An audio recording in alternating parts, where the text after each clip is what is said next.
Okay, guys, good evening. My name is Arul and I'm going to talk about the main goals of evaluation. Okay, there are three main goals of evaluation.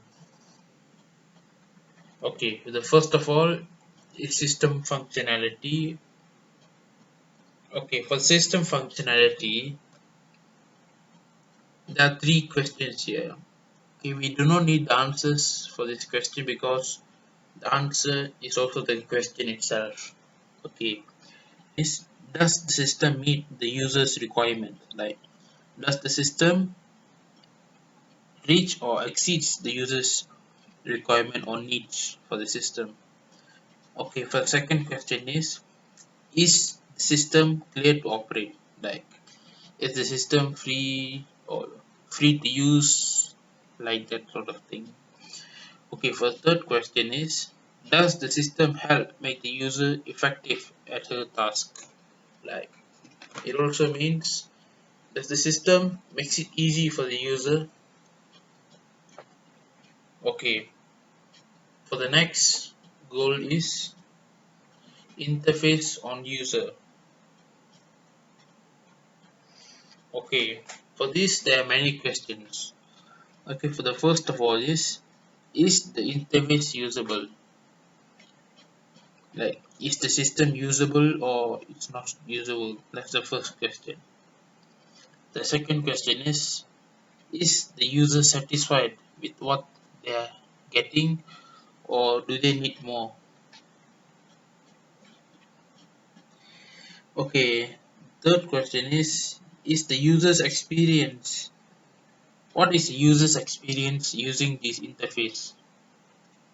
Is it good or is it bad? For the next one what's the user's emotion like? How was the user when the system was running? Was he happy or was he angry or was he frustrated? For example, if the interface is for a game, then the user should be having fun. Okay, for the final one specific problems or problem identification. Okay, for this, it usually means that does the system produce errors? Like, if the system produce error, it can also give the resolution or the solution. Okay, for the next question, is the user confused using the system? Okay, if there's any confusion or any problems with the PC, there's always a solution or a conclusion for these things. Okay, guys, these are the three main goals of you of goals of evaluation. Thank you. My name is Vaigish Raj. Today I'm going to explain about cognitive walkthrough. Okay, what is cognitive walkthrough? In general, cognitive walkthrough is a way of evaluating the usability of system. It was first designed to access walk-up computer systems such as ATM or postal kiosks, but has since been adapted for use with websites as well. With a cognitive walkthrough, you don't need feedback from your target audience. It's possible to conduct a fairly unbiased analysis of your site using your internal team.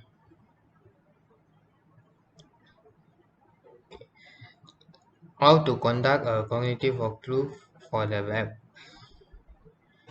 First, you need to follow these 6 steps. Step 1 is define your user base. The usability of your site all depends on specific user. That's one setback to cognitive walkthrough.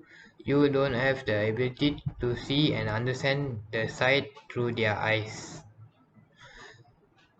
One way to combat this issue is by defining your user base if you already have buyer personas developed for marketing purposes, you know that your users will vary a lot based on demographic factors, experience with your niche, geographic location, and etc. For example, an online marketing tool might target small business owners with minimum niche knowledge and average reading level, advanced marketing professionals who are expert in their niche and understand industry jargon. Step 2 is define your user goal. Next, you need to compile a list of goals a potential user may have been visiting your website. Cognitive walkthrough can be used to evaluate the general usability of your site, including tasks such as logging, commenting on your forum, and etc. Step 3 is identify happy path. For each user goal you want to test, you need to create a list of action a user should take on your site in order to reach their goal. Usability testers call this happy path, a scenario where there's no exception or mistake in the user navigation of your site for that specific goal. For example, navigate main page, click the subscribe button, fill out contact information, then click next. Choose their desired product version, click next again, fill out payment information, click next, then click pay button. After you have created a detailed happy path for a specific goal, you can use the 4 cognitive walkthrough question to evaluate how well your design helps users to stay on that path. Okay. Step 4 is invite the right team members. Next, you invite internal team members to participate in the walkthrough. It is wise to include industry experts as part of the process, but less informed team members who are might confused by the site setup and jargon. Step 5 is conduct your walkthrough. Design Designate a facilitator who will go through the happy path for each task of your walkthrough. At each step, ask the group participant each of the 4 questions discussed below. Work together to identify any potential issue that could lead a user to stray from the path. Take notes on issues you find.